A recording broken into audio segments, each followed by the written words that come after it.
para a gente poder entrar logo no núcleo do tema, tá? Eu queria te escutar um pouco sobre a chegada de um filho com deficiência e os processos familiares. Você acompanhou vários e vários casos, casos diferentes, questões relacionadas a crianças de primeira infância, de segunda infância, adolescentes.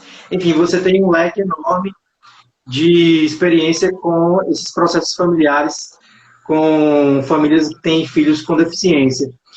E eu queria logo que você pudesse nos dar um panorama desse tema e fique à vontade para levantar aqueles aspectos que você acha mais significativos para essa conversa, por favor. É bom. A chegada de um filho já é um grande evento na vida de qualquer família, né? Seja uma família constituída por uma mãe e um pai, ou uma família constituída por uma mãe, uma avó, um pai e um irmão.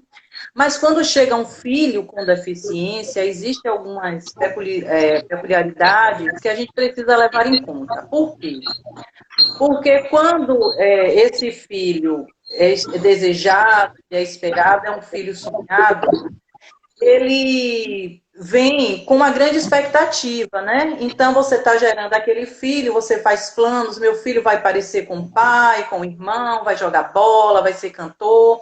E aí, na hora do nascimento, o médico, que geralmente, né, a área médica não tem assim uma sensibilidade para o entendimento da questão da afetividade, diz assim: seu filho tem algum probleminha, a gente vai fazer uns exames e retorna. E retorna e diz: olha, seu filho tem a síndrome de Down, seu filho tem alguma outra deficiência. Então, essa família que estava até então com seus planos todos traçados, de repente se vê em uma nova realidade muito rápida, Braga. Não existe tempo de absorver a ideia, né? E aí começa alguns sentimentos, raiva, por que eu, né? O questionamento, por que logo comigo? A frustração de perguntar por que que esse filho com deficiência chegou para mim. Um misto de alegria com um misto de preocupação, mas o que eu mais percebo nas famílias é a questão da sociedade. O estigma da sociedade pesa muito sobre um filho. Um filho com deficiência pesa duas vezes. Por quê? Porque esses pais ficam se perguntando como é que eu vou educar este filho. Será que ele vai aprender a ler e escrever? E aí é uma outra coisa que a gente precisa abordar, né? Será que esse filho vai andar? Será que ele vai falar? Hoje é o dia do orgulho autista e a questão dos autistas, né? Eles dentro do espectro têm várias formas deles chegarem ao mundo. Então, alguns são oralizados, outros não. Alguns têm a superdotação, outros têm a deficiência intelectual. Então, são pessoas distintas, com parâmetros distintos, mas que inicialmente a família trouxe como sendo, não só a família, mas a sociedade, como sendo uma coisa única. Então, autista é tudo igual, esquecendo da individualidade do sujeito, né?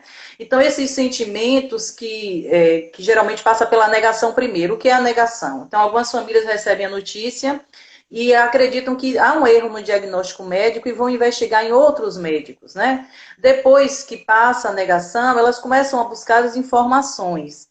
E aí a gente tem, por volta de 1 ano a 2 anos, em algumas famílias existe o rompimento familiar, né? Muitos pais abandonam as mães porque acreditam que aquela mãe gerou um filho imperfeito e que a culpa é da mãe. A mãe se sente culpada por ter gerado um filho que a sociedade diz que é defeituoso, veio com defeito de fábrica. E aí existe uma série de sentimentos que começam a aflorar. A mãe, às vezes, fica com depressão, tem um estresse muito grande, né? E a gente vai entrar na outra questão social, que é o abandono. O abandono de quem? Da mãe, do pai? Não somente, mas o social. As famílias começam a se ver sozinhas com uma nova realidade para compreender o que é que elas estão passando. Por quê? Porque os amigos começam a se afastar, não porque sejam amigos ruins, mas às vezes não sabe o que dizer. Não sabe o que dizer, aquele amigo de anos que, né, que vinha para sua casa, que comemorava e que você acompanhou a gestação, que às vezes você até apadrinhou esse filho e que nasceu com síndrome de Down, por exemplo. Não saber o que dizer se afasta. né? O que é uma solidão de muitos. Então, você tem muitos amigos, mas você está sozinho ao mesmo tempo. E aí a gente vai entrar na questão da educação, né? O educacional, quando chega na idade da escola. Então, a chegada de um filho com deficiência não é um processo somente da chegada, é um processo de uma vida inteira, né? A gente costuma dizer que é o filho eterno. Porque à medida que seu filho vai crescendo, quando ele não tem deficiência, você vai começando a dizer: graças a Deus esse menino desfraudou. Ainda bem que agora ele está andando. Agora ele já fala, agora ele já vai para a escola, ele já desce a escada sozinho. E alguns pais, quando tem filho com deficiência, a depender da deficiência, não podem fazer isso, né? Então esse filho fica eternamente por conta desses pais.